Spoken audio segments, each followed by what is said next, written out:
మా latest videos కోసం మా ఈ తెలుగు న్యూస్ ఛానల్ సబ్స్క్రైబ్ చేసి గంట సింబల్ యాక్టివేట్ చేసుకోండి. రేపు సోమవారం మీరు తులసి చెట్టుపై ఇది చల్లితే 24 గంటల్లో మీ జీవితం మారిపోతుంది. మీకు ఉన్న సమస్యలన్నీ కూడా తీరిపోతాయి. మన జీవితంలో కష్టాలు, కన్నీళ్లు, ఆర్థిక ఇబ్బందులు అనేవి సహజం. అప్పుల బాధతో కుమిలిపోతూ చేసిన అప్పులు ఎలా తీర్చాలా అని దిగులు పడుతూ ఇంట్లో ప్రశాంతత కరువై భార్యాభర్తల మధ్య సఖ్యత లోపించి చేసే ప్రతి పనిలోనూ ఆటంకాలు ఎదురవుతూ మన జీవితం ఎందుకు ఇలా అయింది, మన తలరాత ఇంతేనా అని నిరాశ నిస్పృహలతో బ్రతికేవారు మనలో ఎంతోమంది ఉన్నారు. అలాంటి వారందరికీ ఒక గొప్ప శుభవార్త రేపు సోమవారం మామూలుది కాదు. ఈ పవిత్రమైన రోజున మన ఇంట్లో ఉన్న సాక్షాత్తు లక్ష్మీ స్వరూపమైన తులసి మొక్క దగ్గర నేను చెప్పబోయే ఈ చిన్న పరిహారాన్ని కనుక మీరు ఆచరిస్తే కేవలం 24 గంటల్లోనే మీ జీవితంలో ఒక అద్భుతమైన ఊహించని మార్పును మీ కళ్ళారా చూస్తారు.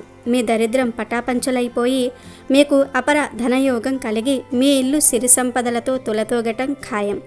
ఈ పరిహారం చేయటం వల్ల కలిగే లాభాలు ఏమిటి, దీనిని ఎలా ఆచరించాలి అనే విషయాలను ఇప్పుడు మనం వివరంగా తెలుసుకుందాం. ముందుగా ఈ పరిహారం యొక్క మహిమ, దానివల్ల కలిగే ప్రయోజనాలను మీరు అర్థం చేసుకోవాలి. మనలో చాలామంది ఎన్నో రకాల పూజలు, వ్రతాలు చేస్తూ ఉంటారు. కానీ ఫలితం మాత్రం శూన్యంగా ఉంటుంది. దానికి కారణం మన ఇంట్లో పేరుకుపోయిన ప్రతికూల శక్తి, అంటే నెగిటివ్ ఎనర్జీ. ఈ నెగిటివ్ ఎనర్జీ అనేది మన కంటికి కనిపించని ఒక శత్రువు లాంటిది. అది మన ఇంట్లో ఉన్నంతకాలం మనం ఏ పని చేసినా కలిసి రాదు. ఎప్పుడైతే మీ ఇల్లు ఈ ప్రతికూల శక్తి నుండి విముక్తి పొందుతుందో అప్పుడు మీ ఇంట్లోకి సానుకూల శక్తి ప్రవేశిస్తుంది. దాంతో మీ ఆలోచన విధానంలో మార్పు వస్తుంది. మీలో ఆత్మవిశ్వాసం పెరుగుతుంది. మీ ఇంట్లో ప్రశాంతమైన వాతావరణం నెలకొంటుంది. ఆర్థిక సమస్యలతో సతమతమయ్యే వారికి ఇది ఒక సంజీవిని లాంటిది. ఎంత సంపాదించినా చేతిలో చిల్లిగవ్వ మిగలటం లేదని బాధపడేవారు, అప్పుల ఊబిలో కూరుకుపోయి బయటకు రాలేకపోతున్నవారు, రావాల్సిన డబ్బు చేతికి అందక ఇబ్బంది పడుతున్నవారు ఈ పరిహారాన్ని మనస్ఫూర్తిగా చేస్తే వారి ఆర్థిక కష్టాలన్నీ తొలగిపోతాయి. ధనం మీకు పలు మార్గాల నుండి మీరు ఊహించని రీతిలో వచ్చి చేరుతుంది. ఆగిపోయిన వ్యాపారాలు మళ్ళీ పుంజుకుంటాయి. ఉద్యోగంలో ప్రమోషన్లు, ఇంక్రిమెంట్లు లభిస్తాయి. డబ్బుకు సంబంధించినంత వరకు మీకు ఎలాంటి లోటు ఉండదు. ఇంట్లో ఎప్పుడూ ఒక పండుగ వాతావరణం నెలకొని ఉంటుంది. వీటన్నిటికీ మూలం మన తులసి మొక్క. తులసి మొక్కను కేవలం ఒక మొక్కగా చూడకూడదు. అది సాక్షాత్తు శ్రీ మహాలక్ష్మీదేవి యొక్క స్వరూపం. ఏ ఇంట్లో అయితే తులసి మొక్క పచ్చగా కలకలలాడుతూ ఉంటుందో ఆ ఇంట్లో లక్ష్మీదేవి స్థిరంగా నివాసం ఉంటుందని శాస్త్రాలు చెప్తూ ఉన్నాయి. తులసి ఉన్న చోట శ్రీ మహావిష్ణువు కూడా కొలువై ఉంటాడు. లక్ష్మీ నారాయణులు ఇద్దరూ ఉన్న చోట సిరి సంపదలకు, సుఖశాంతులకు కొదవై ఉంటుంది. అందుకే మన పూర్వీకులు ప్రతి ఇంట్లోనూ తులసి కోటను తప్పనిసరిగా ఏర్పాటు చేసుకునేవారు. తులసి మొక్క గాలిని శుద్ధి చేయటమే కాకుండా మన ఇంటి చుట్టూ ఒక రక్షణ కవచంలా పనిచేసి దుష్ట శక్తులను, నెగిటివ్ ఎనర్జీని ఇంట్లోకి రాకుండా అడ్డుకుంటుంది. అటువంటి మహిమాన్వితమైన తులసి చెట్టుపై సోమవారం రోజు ఏం పొయ్యాలో ఇప్పుడు మనం ఈ వీడియోలో తెలుసుకుందాం. అంతకన్నా ముందు ఒక పవిత్ర కథను విందాం. ఫ్రెండ్స్, మా వీడియో నచ్చితే లైక్ చేసి షేర్ చేయండి. అలాగే మా ఛానల్ని సబ్స్క్రైబ్ చేసుకొని మాకు సపోర్ట్ చేయండి. అలాగే ఓం నమః శివాయ అని కామెంట్ చేయండి. ఒకరోజు నంది భూలోకంలో తిరుగుతూ మనుషుల జనన మరణాలను గమనించాడు. మనుషులు పుట్టటం, పెరగటం, బంధాలను పెంచుకోవటం, చివరికి మరణించటం చూసి నంది మనసులో చాలా ప్రశ్నలు తలెత్తాయి. వెంటనే కైలాసానికి వెళ్ళి పరమశివుణ్ణి ఇలా అడిగాడు. స్వామి, మనిషిని పుట్టించిన తర్వాత అతనికి మరణం ఎందుకు వస్తుంది? మరణం వల్ల బంధాలు తెగిపోతాయి కదా, మరి మనిషికి ఇన్ని బంధాలు, బరువు, బాధ్యతలు ఎందుకు కలుగుతాయి అని అడిగాడు. నంది అమాయకమైన ప్రశ్నలకు చిరునవ్వు నవ్విన శివుడు ఇలా చెప్పాడు. నంది, నీకు ఒక కథ చెప్తాను, విను. దానిలోని ప్రశ్నలకు జవాబు దొరుకుతుంది అని శివుడు నందికి చెప్పాడు. పూర్వం ఒక గ్రామంలో ఒక విధవ స్త్రీ ఉండేది. ఆమె భర్త అకాల మరణం తర్వాత 3 పసిపిల్లలను పెంచే బాధ్యత ఆమెపై పడింది.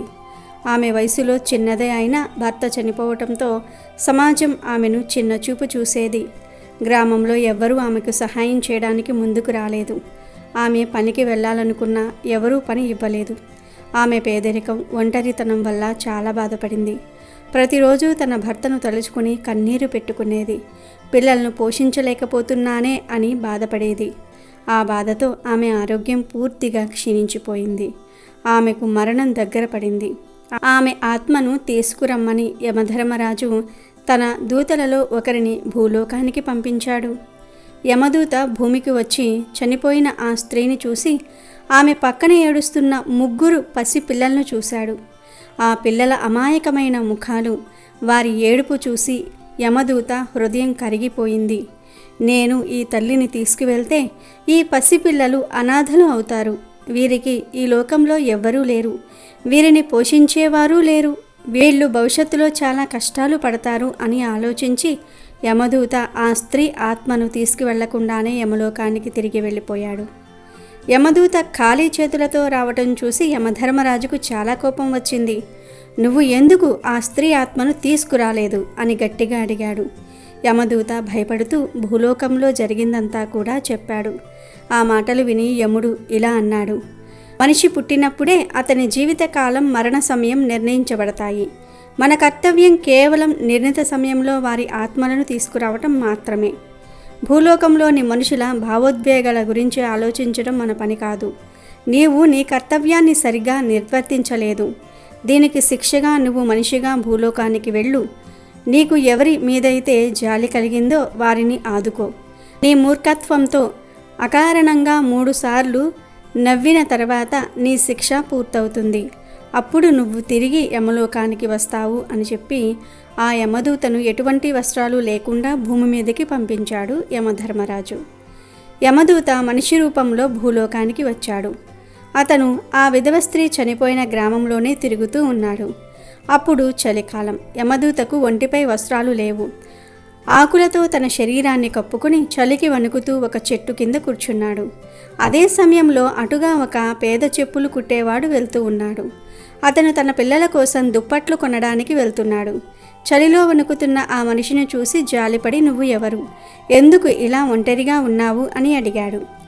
అందుకు యమదూత, నా పేరు గుణసాధు, నాకు ఎవరూ లేరు, నేను పుట్టుకతోనే అనాథను అని చెప్పాడు. గుణసాధు మాటలు విని ఆ చెప్పులు కుట్టే వ్యక్తికి జాలి కలిగింది. చూడు, నేను పేదవాడిని, నా ఇంటికి వస్తే నేను నిన్ను పోషిస్తాను అని చెప్పాడు. గుణసాధు, మీరు పేదవారు, నన్ను చేర్చుకుంటే మీకు భారమవుతుంది, కానీ నాకు మీ ఇంట్లో ఏదైనా పని అప్పగిస్తేనే వస్తాను అన్నాడు. అందుకు ఆ వ్యక్తి, సరే, నేను నీకు చెప్పులు కుట్టడం నేర్పిస్తాను, నువ్వు నా ఇంటికి రా అని చెప్పి గుణసాధుడికి దుస్తులు, దుప్పటి కొనిచ్చాడు.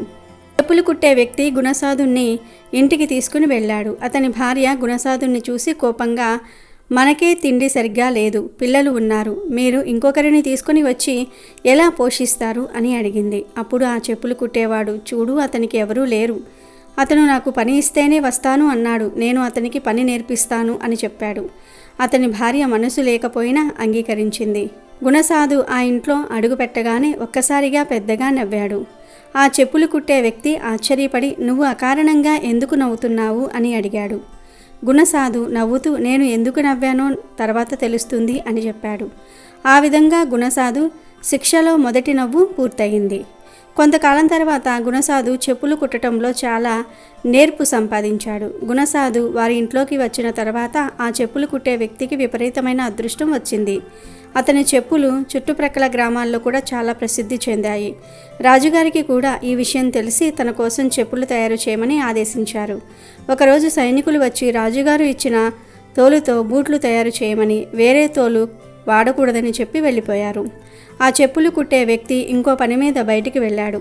అతని వెనక్కి వచ్చి చూసేసరికి గుణసాధు ఆ తోలుతో బూట్లకు బదులుగా చెప్పులు కుట్టాడు. అది చూసి ఆ చెప్పులు కుట్టే వ్యక్తికి చాలా కోపం వచ్చింది. ఓరి మూర్ఖుడా, ఎంత పని చేశావు? రాజుగారు నన్ను చంపటం ఖాయం, బూట్లు కుట్టమని నేను ఎంత చెప్పాను అని తల పట్టుకుని కూర్చున్నాడు. గుణసాధుని కొట్టడానికి వెళ్ళాడు. కానీ గుణసాధు మళ్ళీ పెద్దగా నవ్వటం మొదలుపెట్టాడు. ఆ నవ్వు చూసి ఆ వ్యక్తికి ఏమీ అర్థం కాలేదు. నీకు పిచ్చి పట్టిందా? నేను నిన్ను కొట్టబోతూ ఉంటే నవ్వుతావా అని అరుస్తున్నాడు. ఇంతలో రాజుగారి సైనికులు మళ్ళీ వచ్చారు. సైనికులు, రాజుగారు చనిపోయారు, రాజుగారికి బూట్లు అవసరం లేదు, మాకు చెప్పులు ఇవ్వండి అని అడిగారు. ఆ మాట విని చెప్పులు కుట్టే వ్యక్తి సంతోషంతో గుణసాధు కుట్టిన చెప్పులను ఇచ్చి పంపించాడు. అప్పుడు గుణసాధు మళ్ళీ నవ్వినందుకు కారణం అతనికి అర్థమైంది. అది గుణసాధు రెండవ నవ్వు. కొన్ని రోజులు గడిచాయి. ఒకరోజు ఒక వృద్ధురాలు 3 యువతలతో ఆ చెప్పులు కుట్టే వ్యక్తి దగ్గరకు వచ్చింది. ఆ 3 యువతలను చూసి గుణసాధు గుర్తుపట్టాడు. వారు ఆ విధవ స్త్రీ పిల్లలే. గుణసాధు వారిని చూసి ఆశ్చర్యపడ్డాడు. వృద్ధురాలు, ఈ 3 నా మనవరాళ్ళు. వీళ్ళ అమ్మ చనిపోయిన తర్వాత వీళ్ళు నా దగ్గరకు వచ్చారు. నాకు పిల్లలు లేరు. నా దగ్గర కోట్ల ఆస్తి ఉంది. దేవుడు నా పిల్లలను నాకు దూరం చేసి ఈ 3 నాకు దగ్గర చేశాడు. ఇప్పుడు వీరికి పెళ్లి నిశ్చయం అయ్యింది. అందుకే వీరికి చెప్పులు కుట్టించడానికి వచ్చాను అని చెప్పింది. ఆ మాటలు విని గుణసాధు మనసులో ఇలా అనుకున్నాడు, ఆ రోజు యమధర్మరాజు చెప్పింది నిజమే. ఆ స్త్రీ ఆ సమయంలో చనిపోకపోయి ఉంటే ఈ పిల్లలు చాలా కష్టాలను అనుభవించేవారు. నేను ఎంత పెద్ద తప్పు చేశాను అని అనుకుని ఆనందంతో గుణసాధు 3వసారి పెద్దగా నవ్వాడు. అతని 3వ నవ్వుతో శిక్ష పూర్తయి అతను తిరిగి యమలోకానికి చేరుకున్నాడు. వెళ్లే ముందు ఆ చెప్పులు కుట్టే వ్యక్తికి తను ఎవరో, ఎందుకు వచ్చాడో అని చెప్పి తనకు ఆశ్రయం ఇచ్చినందుకు కృతజ్ఞతలు చెప్పాడు.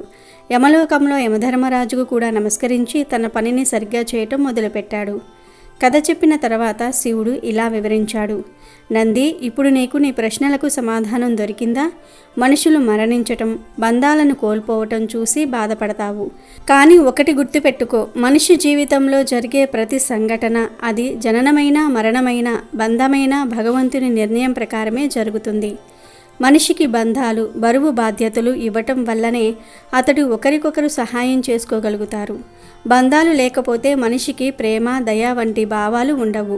కష్టం వచ్చినప్పుడు ఆ బంధాలే వారికి తోడుగా నిలుస్తాయి.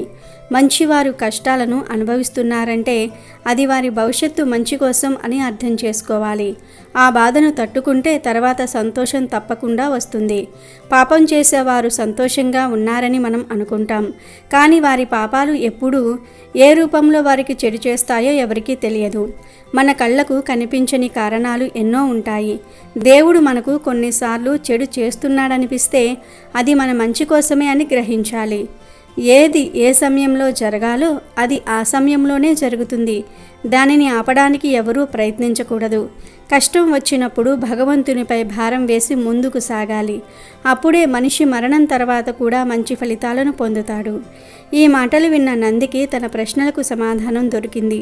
శివుడికి ధన్యవాదాలు చెప్పి అక్కడి నుండి వెళ్ళిపోయాడు. కైలాసమంతా ప్రశాంతంగా ఉన్నట్లు భావించి శివుడు మళ్ళీ తన ధ్యానంలో మునిగిపోయాడు. ఇక వీడియోలోకి వస్తే, సోమవారం రోజున మీరు శివుడిని నిష్ఠగా ఆరాధించాలి. ఈ పరిహారానికి మనకు ముఖ్యంగా కావాల్సింది ఒక రాగి చెంబు. లోహాలలో రాగికి చాలా పవిత్రమైన స్థానం ఉంది. ఇది సానుకూల శక్తిని గ్రహించి దానిని ఎన్నో రెట్లు పెంచుతుంది. అందుకే పూజా కార్యక్రమాలలో రాగి పాత్రలనే ఎక్కువగా వాడుతూ ఉంటారు. ఇప్పుడు మనం ఈ చెంబులో కలపబోయే ప్రతి వస్తువుకు ఒక ప్రత్యేకమైన దైవశక్తి ఉంది.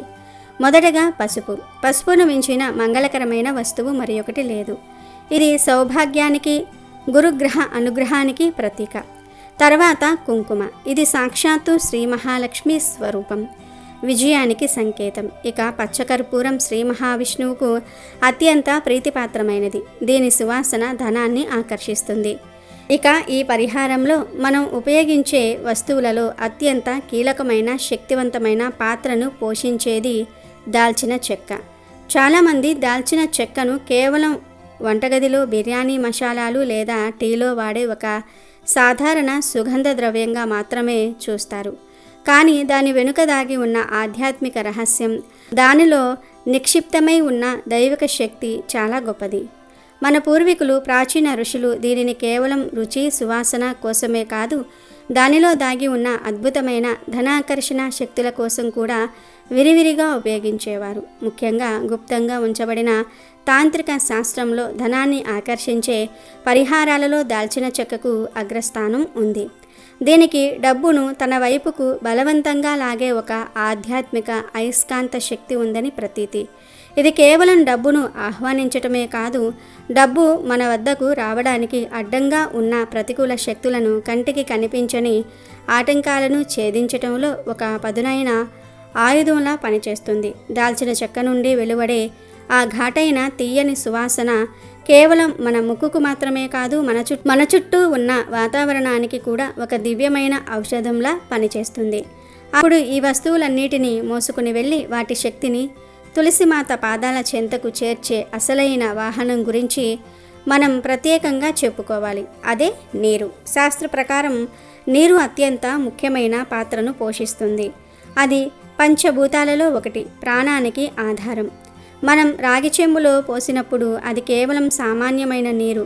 కానీ ఎప్పుడైతే మనం దానిలో పవిత్రమైన పసుపు, కుంకుమలను, ధనాకర్షణ శక్తి ఉన్న దాల్చిన చెక్క, పచ్చ కర్పూరం వంటివి కలిపి భగవన్నామ స్మరణ చేస్తామో అప్పుడు అది సాధారణ నీరుగా ఉండదు. అది మంత్రజలంగా, ఒక శక్తివంతమైన తీర్థంగా మారిపోతుంది. పరిహారం చేసే విధానం: రాగి చెంబులో స్వచ్ఛమైన నీరు తీసుకుని అందులో చిటికెడు పసుపు, చిటికెడు కుంకుమ, కొద్దిగా పచ్చకర్పూరం పొడి మరియు చిటికెడు దాల్చిన చెక్క పొడి వేయండి. ఈ వస్తువులను వేస్తున్నప్పుడు ఓం శ్రీ మహాలక్ష్మియే నమః అనే మంత్రాన్ని మనసులో జపించండి. ఇప్పుడు ఈ దివ్యమైన జలాన్ని తీసుకుని మీ ఇంట్లో ఉన్న తులసి కోట వద్దకు వెళ్ళండి. ముందుగా తులసి మాతకు నమస్కరించి దీపం వెలిగించండి. ఆ తర్వాత మీరు సిద్ధం చేసుకున్న ఆ శక్తివంతమైన నీటిని ఓం నమో భగవతే వాసుదేవాయ అని స్మరించుకుంటూ నెమ్మదిగా తులసి చెట్టు మొదట్లో పొయ్యాలి. ఆకుల మీద పొయ్యకూడదు. అలా పోస్తున్నప్పుడు మీ ఆర్థిక కష్టాలన్నీ తొలగిపోతున్నాయని, మీ ఇంట్లోకి ధన ప్రవాహం మొదలవుతుందని బలంగా సంకల్పించుకోండి. మీ కోరికలను ఆ తులసి మాతకు విన్నవించుకోండి. ఆ తర్వాత 3 ప్రదక్షిణలు చేసి నమస్కరించండి. చూశారు కదా, ఇది ఎంత తేలికైన, ఎంత శక్తివంతమైన పరిహారమో. దీనికోసం మనం వేలకు వేలు ఖర్చు పెట్టవలసిన పని లేదు. గంటల తడబడి కష్టపడాల్సిన అవసరం లేదు. మన ఇంట్లో ఉండే, మన పూజా గదిలో ఉండే అత్యంత పవిత్రమైన వస్తువులతోనే మన తలరాతను మార్చుకునే అద్భుతమైన అవకాశం ఉంది. ఆ రాగి చెంబు, ఆ పసుపు కుంకుమ, ఆ పచ్చకర్పూరం, ఆ దాల్చిన చెక్క ఇవన్నీ కేవలం వస్తువులు కావు. అవి దైవ శక్తికి ప్రతిరూపాలు. వీటన్నిటినీ కలిపి సాక్షాత్తు లక్ష్మీ స్వరూపమైన తులసిమాతకు సమర్పించటం ద్వారా మనం ఆ విశ్వశక్తిని, ఆ దైవానుగ్రహాన్ని మన ఇంట్లోకి ఆహ్వానిస్తున్నాము. అయితే నేను చెప్పే ఈ పరిహారం కంటే ముఖ్యమైనది మరి ఒకటి ఉంటుంది. అది మీ నమ్మకం, మీ పరిపూర్ణ విశ్వాసం. ఒక విత్తనం మొలకెత్తాలంటే దానికి భూమి, నీరు, గాలి ఎంత అవసరమో, మనం చేసే ఏ పరిహారమైనా ఫలించాలంటే మన నమ్మకం అంతకంటే ఎక్కువ అవసరం. కేవలం ఈ నీళ్లు పోస్తే నా కష్టాలు తీరిపోతాయా అనే చిన్న సందేహం మీ మనసులో మెదిలిన ఈ పరిహారం యొక్క శక్తి సగం తగ్గిపోతుంది. సందేహంతో చేసే ఏ పనైనా సఫలం కాదు. అదే ఈ దివ్యమైన జలాన్ని పోయటం ద్వారా నా ఆర్థిక కష్టాలన్నీ కర్పూరంలా కరిగిపోతున్నాయి, ఆ మహాలక్ష్మీదేవి నా ఇంట్లో అడుగు పెడుతోంది అనే అచంచలమైన నమ్మకంతో, పూర్తి శ్రద్ధతో, ఆర్తితో మీరు ఈ పరిహారాన్ని ఆచరించి చూడండి. ఫలితాన్ని మీరే స్వయంగా మీ కళ్ళారా చూస్తారు. మీ నమ్మకమే మీ పూజకు బలం. మీ ఆర్తే భగవంతుడిని కదిలించే ఆయుధం. కాబట్టి రేపు సోమవారం ఉదయం ఈ చిన్న పరిహారాన్ని మనస్ఫూర్తిగా, పరిపూర్ణ విశ్వాసంతో ఆచరించండి. ఆ జగన్మాత అయిన తులసీదేవి ఆశీస్సులు, ఆ శ్రీ మహాలక్ష్మి కరుణా కటాక్షాలు మీ అందరిపైన సంపూర్ణంగా ప్రసరించి మీ ఇంట్లో ఉన్న సకల దరిద్రాలు, సమస్త ఆర్థిక ఇబ్బందులు తొలగిపోయి మీ కుటుంబం ఆయురారోగ్యాలతో, సిరి సంపదలతో, సంతోషాలతో నిరంతరం వర్ధిల్లుతుంది. వీడియో నచ్చితే లైక్ చేయండి, షేర్ చేయండి, బట్ సబ్స్క్రైబ్ చేసుకోవడం మర్చిపోవద్దు.